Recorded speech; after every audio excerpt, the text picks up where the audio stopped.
ನಾನು ಅವತ್ತಾನೆ ಆಫೀಸಲ್ಲಿ ಡ್ಯೂಟಿ ವಹಿಸ್ಕೊಂಡಿದ್ದಿನ ನನ್ಗೆ ಇನ್ನೂ ತುಂಬ ಚೆನ್ನಾಗಿ ನೆನಪಿದೆ. ಸಿಗ್ನಲ್ ದಾಟ್ದವನು ಕಾಲ್ ಬಂತು ಅಂತ ಕಾರ್ನ ರೋಡ್ ಸೈಡಲ್ಲಿ ನಿಲ್ಸ್ಕೊಂಡಿದ್ದೆ. ಆ ಸಿಗ್ನಲ್ ಅಲ್ಲಿ ನನ್ಗೆ ಯಾವಾಗಲೂ ಒಬ್ಳು ಮಂಗಳಮುಖಿ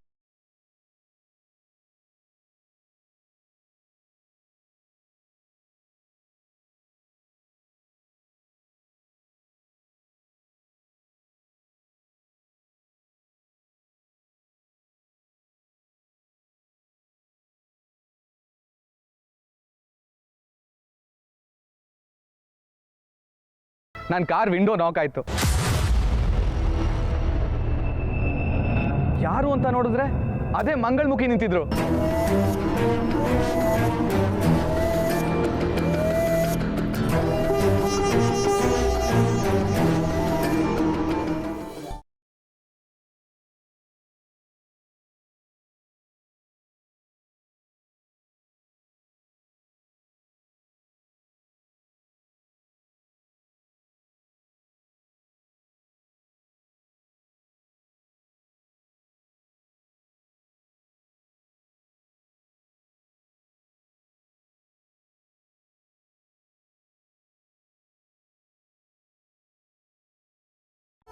ಬೇಡ ಸರ್.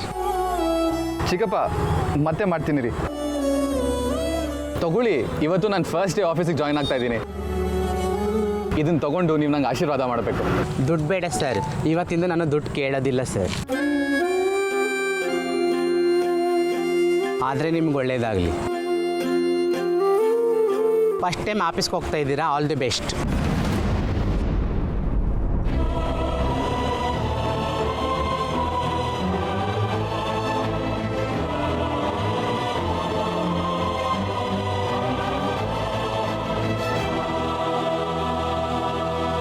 Thank you.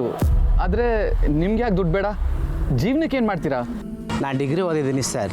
ನಮ್ಮಂಥವ್ರಿಗೆ ಯಾರೂ ಕೆಲಸ ಕೊಡ್ತಿರಲಿಲ್ಲ. ಅದಕ್ಕೆ ಈ ದುಡ್ಡು ಕೇಳೋದು ನನಗೆ ಅನಿವಾರ್ಯ ಆಗಿತ್ತು. ಆದರೆ ಇವತ್ತು ನನ್ನ ಕೆಲಸ ಸಿಕ್ಕಿದೆ. ನನ್ನ ಕಷ್ಟಕ್ಕೆ ಮುಕ್ತಿ ಸಿಕ್ಕಿದೆ. ಕೆಲಸ ಸಿಗ್ತಾ? ನಿಮಗೆ ನಿಜವಾಗ್ಲೂ ಕೆಲಸ ಸಿಗ್ತಾ? ನನಗೆ ತುಂಬ ಖುಷಿ ಆಗ್ತಾ ಇದೆ. ಕಂಗ್ರ್ಯಾಚುಲೇಷನ್ಸ್. Thank you. ಯಾವ ಕಂಪ್ನಿ? ಯಾರು ನಿಮಗೆ ಕೆಲಸ ಕೊಡಿಸಿದ್ದು? ನನಗೆ ಕೆಲಸ ಕೊಡಿಸ್ತಾಳು ಅವಳು ಮಹಾತಾಯಿ ಸರ್. ನನ್ನ ಪಾಲಿನ ದೇವತೆ ಅವಳು.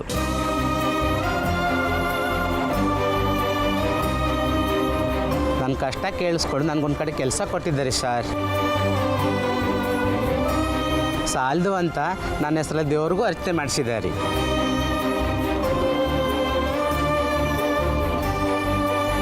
ನನಗೆ ಇವತ್ತು ಕೆಲಸದಲ್ಲಿ ಮೊದಲನೇ ದಿನ ಸರ್.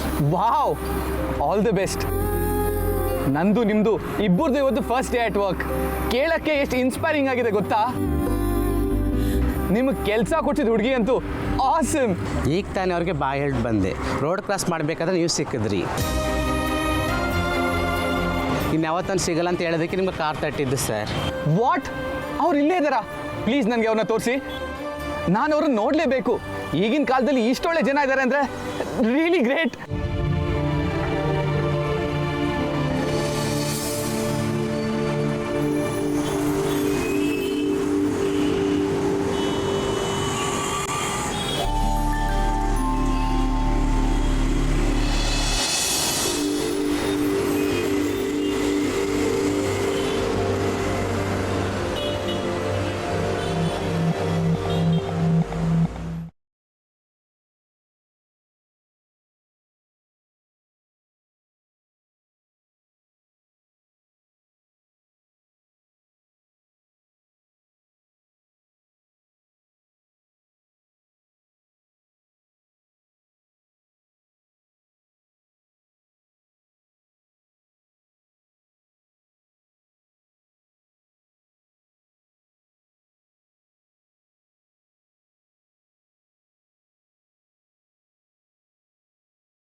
ಅಲ್ಲಿ ದಿವ್ಯಾ ಅವ್ರು ನಿಂತಿದ್ರು.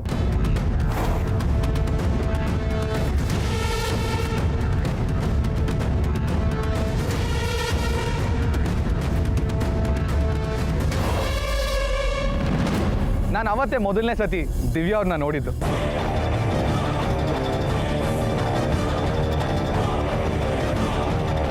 ಕೈಯಲ್ಲಿ college bag, black colour salwar kameez, ನೋಡಕ್ಕೆ ಎಷ್ಟು ಚೆನ್ನಾಗಿ ಕಾಣಿಸ್ತಾ ಇದ್ರು ಗೊತ್ತಾ.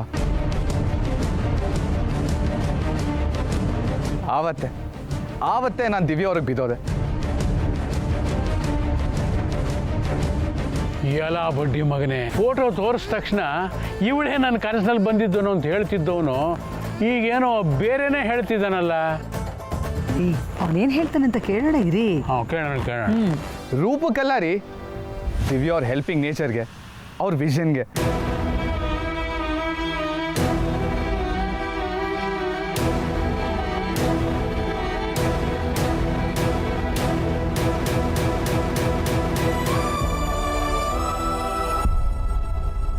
ಇವನು ಸಖತ್ತಾಗೆ ರೈಲ್ ಬಿಡ್ತಾ ಇದ್ದಾನೆ. ನಾನು ಯಾವಾಗ ಇದನ್ನೆಲ್ಲ ಮಾಡಿದೆ?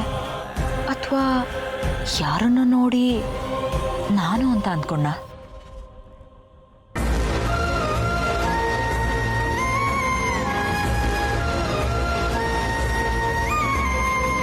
ಅವ್ರು ಓದಿರೋದ್ರ ಬಗ್ಗೆನೂ ಹೇಳಿದ್ದಾರೆ. ಅವ್ರಿಗೊಂದು ಕೆಲಸ ಕೊಡಿಸ್ಬೋದು, ಹಾಗೆ ರೋಡಲ್ಲಿ ದುಡ್ಡು ಕೇಳೋದನ್ನ ತಪ್ಪಿಸ್ಬೋದು ಅಂತ ನನಗೆ ಯಾವತ್ತೂ ಹೊಳಿಲೇ ಇಲ್ಲ.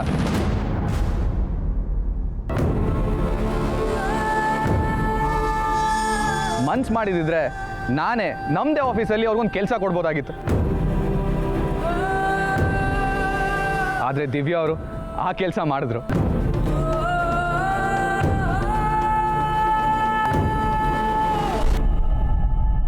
ಮಂಗಳಮುಖಿಯರಿಗೆ ಸಮಾಜದಲ್ಲಿ ಗೌರವವಾಗಿ ಬದುಕುವಂಥ ಅವಕಾಶನ ಕಲ್ಪಿಸ್ಕೊಟ್ರು.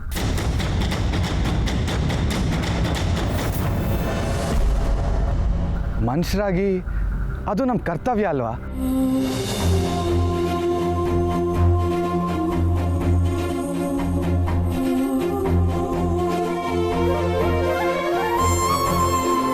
ಅವ್ರ ಆ ಗುಣ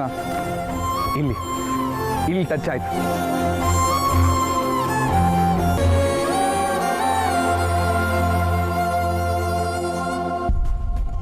ನಾನು ಆ ಥರ ಏನಾದರೂ ಕೆಲಸ ಕೊಡಿಸಿದ್ರೆ ಏನಾದರೂ ಚಾನ್ಸಸ್ ಇದೆಯಾ? ಇಂಥ ಮನಸ್ಸು ಎಲ್ರಿಗೂ ಬರೋಕ್ಕೆ ಸಾಧ್ಯನೇ ಇಲ್ಲ.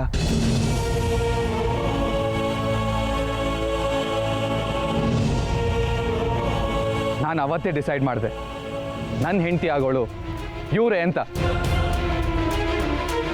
ಇದು ನಾನು ಹೇಳಿದ್ರೆ ನಿಮಗೆ ನಗು ಬರುತ್ತೆ ಅನ್ಸುತ್ತೆ, ಆದರೆ ದಿನ ರಾತ್ರಿ ಕನಸಲ್ಲಿ ನನಗೊಬ್ಳು ಹುಡುಗಿ ಬರೋಳು, ಏಂಜಲ್ ಥರ ಇದ್ಲು.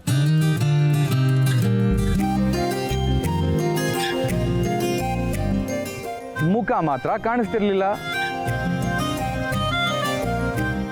ಮುಖ ಬ್ಲರ್ ಆಗಿರೋದು. ಓ, ಇದು ಕತೆ. ಆದರೆ ದಿವ್ಯಾ ಅವ್ರನ್ನ ನೋಡಿದ ಕ್ಷಣನೇ ಗೊತ್ತಾಯ್ತು, ನನ್ನ ಲೈಫಿನ ದೇವತೆ ಇವರೇ ಅಂತ.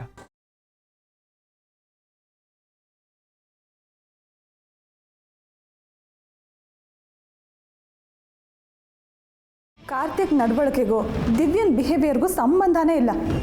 ಇವನು ಯಾವಾಗ ನೋಡಿದ್ನೋ, ಅದು ಯಾವಾಗ ಮೆಚ್ಕೊಂಡ್ನೋ.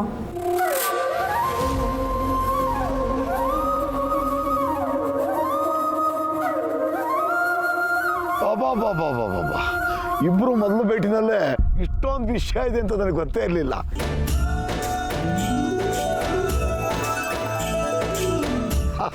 ಒಳ್ಳೆ ಪಿಕ್ಚರ್ ಇದ್ದಂಗಿದೆ ಅಲ್ವೇನೆ? ಸುಮ್ಮನಿರ್ರಿ. ನೋಡ ದಿವ್ಯಾ, ನಿನ್ನ ದೊಡ್ಡಪ್ಪ ಅನ್ನಿಸ್ಕೊಂಡಿದ್ದಕ್ಕೆ ಸಾರ್ಥಕ ಆಯ್ತು ಅಲ್ಲ. ನಿನ್ನ ಈ ದಿವ್ಯ ಗುಣಗಳು ಮನೆಯವರಾಗಿ ನಮಗೆ ಗೊತ್ತಿರಲಿಲ್ಲ ನೋಡು. ನೀನು ಮುಂದೆ ನಾವು ವೇಸ್ಟ್ ಅಲ್ವೇನೆ? ಏನ ನಿಮಗೆ ಗೊತ್ತಿರ್ಲಿಲ್ವಾ? ಇಲ್ಲ, ನಮಗೂ ಗೊತ್ತಿರಲಿಲ್ಲ. ಬಹುಶಃ ನಮ್ಮ ದಿವ್ಯ ಬಲಗೈನ ಮಾಡಿದ್ದನ್ನ ಎಲಗೈ ಗೊತ್ತಾಗಬಾರ್ದು ಅನ್ನೋ ಸಿದ್ಧಾಂತನ ಪಾಲಿಸ್ತಾ ಇರಬೇಕು ಅಂತ ಅನ್ಸುತ್ತೆ. ಅಲ್ವೇ ನಮ್ಮ ದಿವ್ಯ? ಏನೇ ಹೇಳೋ, ನೀನು ಗ್ರೇಟ್. ನಿನಗೆ ತಕ್ಕನಾದ ಗಂಡ ಸಿಗ್ತಾವ್ ನಿನಗೆ. ನಿಮ್ಮ ಹತ್ರ ಮಾತ್ರ ಅಲ್ಲ ಮಾವ, ನನ್ನ ಹತ್ರನೂ ಈ ವಿಷಯನ ದಿವ್ಯಾ ಯಾವತ್ತೂ ಮಾತಾಡಿಲ್ಲ. ಅವ್ರ ಆ ಗುಣನೇ ನನ್ಗೆ ಇನ್ನೂ ಇಷ್ಟ. ಸೈಲೆಂಟ್ ಆಗಿ ಕೆಲಸ ಮಾಡ್ತಾರೆ, ಬೇರೆಯವ್ರ ತರ ಬಿಲ್ಡಪ್ ತಗೊಳ್ಳಲ್ಲ.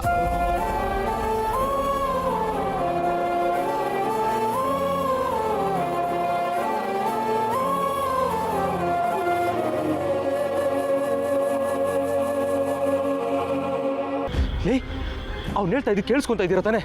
ಅವತ್ತು ಆ ಸಿಗ್ನಲಲ್ಲಿ ನಾವು ಇದ್ವಿ ಅಲ್ವಾ? ಅವತ್ತಲ್ಲಿ ಸತ್ಯನೂ ಇದ್ಲ ಅಲ್ವೇನೋ?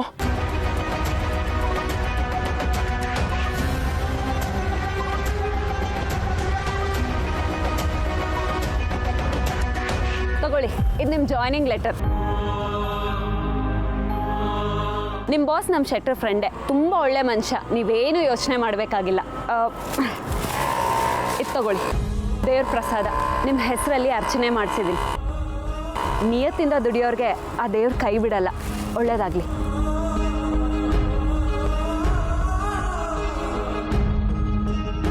ನನ್ನ ಪಾಲಿನ ದೇವರು ಕಣಕ ನೀವು ಸಿಕ್ಕಿದ್ದನೇ ಆ ದೇವರು ನನ್ನ ಕೈ ಹಿಡ್ದಾಯ್ತು. ಈ ನಿಮ್ಮ ಋಣನ ಈ ಜನ್ಮದಲ್ಲಿ ಮರೆಯಲ್ಲ. ಇದನ್ನು ಬಿಟ್ಟು ನನ್ನ ಹತ್ರ ಹೇಳೋಕ್ಕೆ ಇನ್ನೇನು ಇಲ್ಲ ಅಕ್ಕ. ಅಯ್ಯಯ್ಯೋ, ಹಾಗೆಲ್ಲ ಹೇಳ್ಬಿಡಿ. ಒಬ್ಬ ಮನುಷ್ಯನಿಗೆ ಇನ್ನೊಬ್ಬ ಮನುಷ್ಯ ತಾನೇ ಆಗಬೇಕು. ಎಲ್ಲ ಆ ದೇವ್ರು ನೋಡ್ಕೋತಾನೆ. ಒಳ್ಳೇದಾಗಲಿ, ಹೋಗಿ ಬನ್ನಿ. ತುಂಬ ಉಪಕಾರ ಆಯಿತು ಕಣಕ್ಕ. ನಮ್ಮನ್ನು ಈ ಸಮಾಜ ಮನುಷ್ಯರು ಅಂತ ನೋಡೋದೇ ಇಲ್ಲ.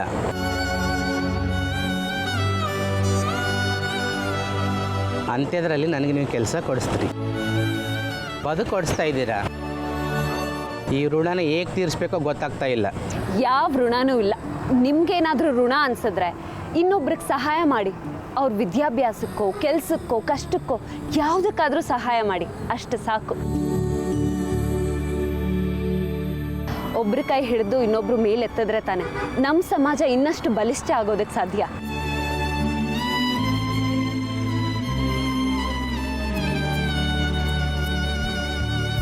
ಖಂಡಿತ ನೀವು ಹೇಳಿದ ಮಾತು ನೆನಪಲ್ಲಿ ಇಟ್ಕೋತೀನಿ. ನಾನು ಬರ್ತೀನಿ. All the best.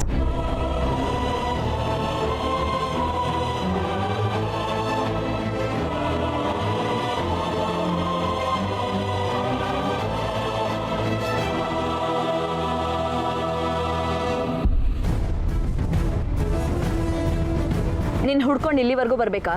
ಫೀಸ್ ಎಲ್ಲಿ? ತಗೋ, ನಿನ್ನ ಕಾಲೇಜ್ ಫೀಸ್ ಕಟ್ಬಿಡು. ಇದನ್ನ ಮನೇಲೇ ಕೊಡ್ಬೋದಿತ್ತಲ್ವಾ? ಇಲ್ಲಿವರೆಗೂ ಯಾಕೆ ಕರ್ಸ್ದೆ? ಅರೇಂಜ್ ಆಗಿದ್ದೆ ಈಗ.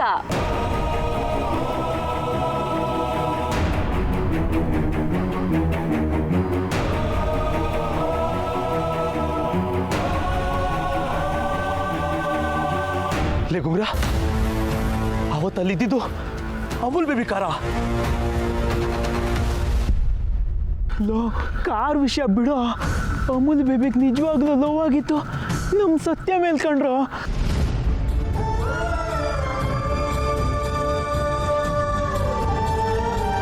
ಕರೆಕ್ಟ್ ಕಣೋ.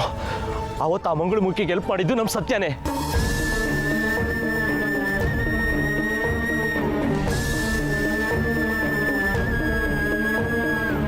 ಹಾಗಿದ್ರೆ ಅಮೂಲ್ ಬೇಬಿಗೆ ಇಷ್ಟ ಆಗಿರೋದು ನಮ್ಮ ಸತ್ಯನೇ ಕಣೋ.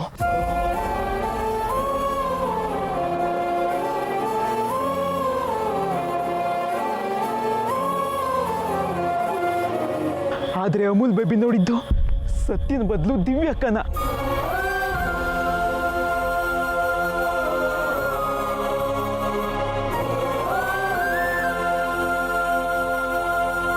ಏನ್ರ ಇದು ಕ್ರಾಸ್ ಕನೆಕ್ಷನು?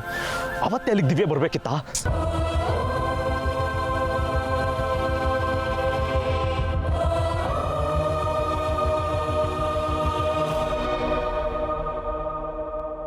ಹಳೆಯಂದ್ರೆ ನೀವು ಹೇಳಿದ್ ಕೇಳ್ಬಿಟ್ರೆ ನನಗೆ ಒಳ್ಳೆ ಲೈಲಾ ಮಜ್ನು ಕತೆ ಕೇಳ್ದಂಗೆ ಆಯ್ತು.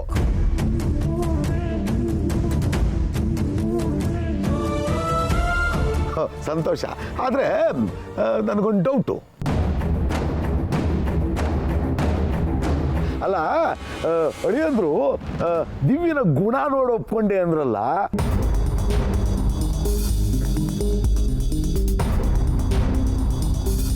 ಅಕಸ್ಮಾತ್ ನಮ್ಮ ದಿವ್ಯಾ ನೋಡೋಕೆ ಚೆನ್ನಾಗಿದ್ದಿದ್ರೆ ಒಪ್ಕೊಳ್ತಿದ್ರಾ? ಇದು ನನ್ನ ಡೌಟು. ಮಾವ, ಮನ್ಸು ನೋಡಿ ಇಷ್ಟಪಟ್ಟ ಮೇಲೆ ಸೌಂದರ್ಯ ಮ್ಯಾಟ್ರೇ ಅಲ್ಲ. ದಿವ್ಯಾ ನೋಡೋಕೆ ಚೆನ್ನಾಗಿ ಇಲ್ಲದೆ ಹೋಗಿದ್ದಿದ್ರು ನಾನು ಅವರನ್ನೇ ಪ್ರೀತಿಸ್ತಾ ಇದ್ದೆ.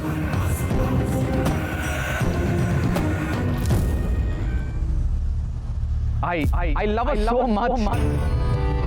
ಗಾಡ್, ಯಾಕೋ ಇಲ್ದೇ ಇರೋದನ್ನೆಲ್ಲ ಹೇಳಿ ಹಿಂಸೆ ಮಾಡ್ತಿದ್ಯಾ? ದಿವ್ಯಾ, ಏನೇ ಹೇಳೋ, ನೀನು ಗ್ರೇಟ್. ನಿನಗೆ ತಕ್ಕನಾದ ಗಂಡ ಸಿಗ್ತಾವ ನಿನಗೆ.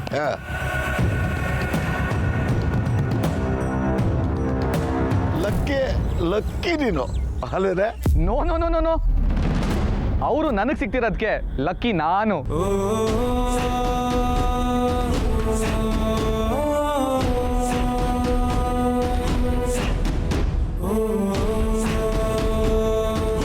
ಆಗ್ಲೇ ಆ ಮಂಗಳಮುಖಿ ಬಗ್ಗೆ ಹೇಳ್ತಾ ಇದ್ನಲ್ಲ, ಆ ಮಂಗಳಮುಖಿ ಮತ್ತೆ ನಂಗೆ ಆ ಸಿಗ್ನಲ್ ಆಗಲಿ ಅಥವಾ ಬೇರೆ ಕಡೆ ಸಿಗ್ಲೇ ಇಲ್ಲ.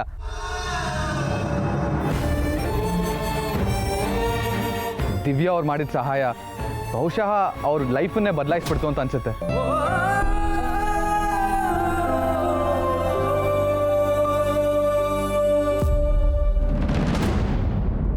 ಇವಾಗ ಹೇಳಿ, ಇಂಥ ಹುಡುಗಿ ಸಿಕ್ಕಿರೋದಕ್ಕೆ ನಾನು ತಾನೇ ಲಕ್ಕಿ.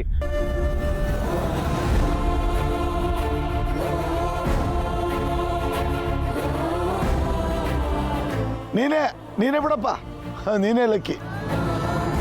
ದಿವ್ಯಂಗೆ ಒಳ್ಳೆ ಮನಸ್ಸಿದೆ ಅಂತ ಅಂದ್ಕೊಂಡಿದ್ದೆ, ಆದರೆ ಇಷ್ಟು ಒಳ್ಳೆ ಮನಸ್ಸಿದೆ ಅಂತ ಇವತ್ತೇ ಗೊತ್ತಾಗಿದ್ದು.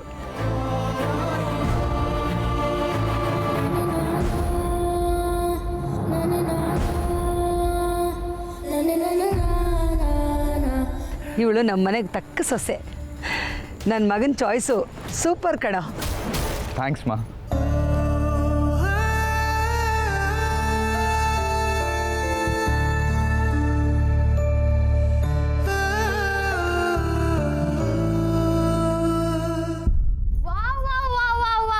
ಅದಕ್ಕೆ ಇನ್ನೊಂದು ಮುಖ ಕೇಳಿ ನಮ್ಗಂತೂ ಫುಲ್ ಖುಷಿ ಆಗೋಯ್ತು. ಆದ್ರೆ ಇದೆಲ್ಲ ಸೋಷಲ್ ಆಂಗಲ್ ಆಗೋಯ್ತು. ಪರ್ಸನಲ್ ಆಗಿದ್ರೆ ಏನಾದ್ರೂ ಹೇಳೋ. ಪರ್ಸನಲ್ 1,000 ಇದೆ, ಅದ್ರಲ್ಲಿ ಯಾವ ಚೂಸ್ ಮಾಡಲಿ? ಅಣ್ಣ, ಯಾವ್ದಾದ್ರು ಒಂದು ಇನ್ಸಿಡೆಂಟ್ ಹೇಳು ಸಾಕು. ಹಾ, ಆ ಥರ ಒಂದು ಇನ್ಸಿಡೆಂಟ್ ಇದೆ. ನನ್ನ ಬರ್ತ್ಡೇ ದಿನ ದಿವ್ಯಾ ಅವರು ಐಸಲ್ಲಿ ಹಾರ್ಟ್ ಸಿಂಬಲ್ ಮಾಡ್ಕೊಟ್ಟಿದ್ರಲ್ಲ.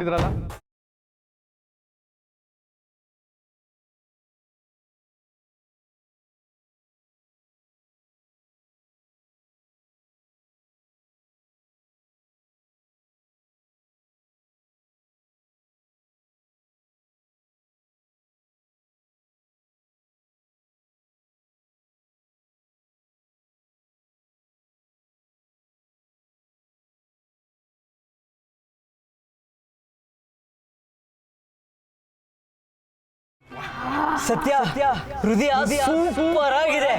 ಈ ಹೃದಯನ ನೋಡಿದ್ರೆ ಯಾರು ಬೇಕಾದ್ರೂ ಕಳೆದೋಗ್ತಾರೆ. ಸತ್ಯ, ಈ ಹೃದಯ ನಿಂದ ಇಲ್ಲ ನಿಮ್ಮ ಅಕ್ಕಂದ. ನಮ್ಮ ಅಕ್ಕ ತಾನೇ ಗಿಫ್ಟ್ ಕೊಡ್ತಾ ಇರೋದು, ಮತ್ತೆ ಅವಳ್ದೆ ಕಣೋ. ಏನೇ ಇದು ಗಿಫ್ಟು? ನೀನ್ ಮಾಡಿರೋ ಈ ಡಬ್ಬ ಗಿಫ್ಟ್ನ ತಗೊಂಡೋದ್ರೆ ಎಲ್ರೂ ಮುಂದೆ ನನಗೆ ಮರ್ಯಾದೆ ಹೋಗುತ್ತೆ.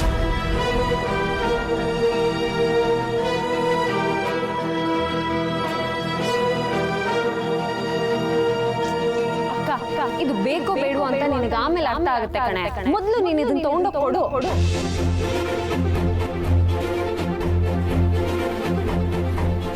Wow, this is amazing. Simply awesome. This is actually priceless. Gift ಕೊಟ್ಟಿಯಾ? ಏನಂದ್ರು? ಕಳ್ದೋಗಿರ್ಬೇಕು ತಾನೆ. ಕಳ್ದು ಹೋಗೋದಲ್ಲ, ನನ್ನನ್ನ ಮನೆಯಿಂದ ಹೊರಗಡೆ ಹಾಕ್ತಿರೋದು ಒಂದೇ ಬಾಕಿ. ಅದು ಸರಿ, ನಿನ್ನ ಗಿಫ್ಟ್ ಕೊಟ್ಟಿಯಲ್ಲ, ಅದಕ್ಕೆ ಅವರೆಲ್ಲ ಏನಂದ್ರು? ಅಷ್ಟು ದೊಡ್ಡ ಗಿಫ್ಟ್ ತೊಗೊಂಡೋಗಿದ್ಯಲ್ಲ, ಅವ್ರಿಗೆ ಇಷ್ಟ ಆಯ್ತೋ ಇಲ್ವೋ ಹೇಳೇ. ಆದ್ರೆ ಅಲ್ಲಿರೋ ಜನಕ್ಕೆ ಅದು ಯಾವ ಲೆಕ್ಕನೂ ಅಲ್ಲ.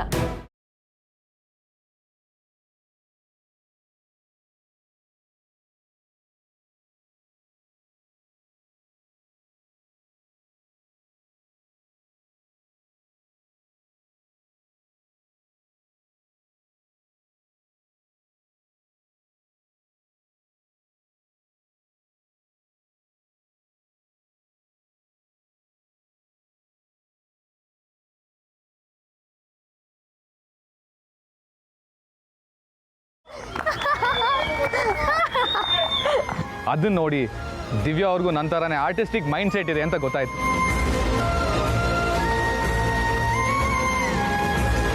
ಅವತ್ತು ನನಗಾಗಿದ್ದ ಖುಷಿಗೆ ಸ್ವರ್ಗಕ್ಕೆ 3 ಗೇಣು.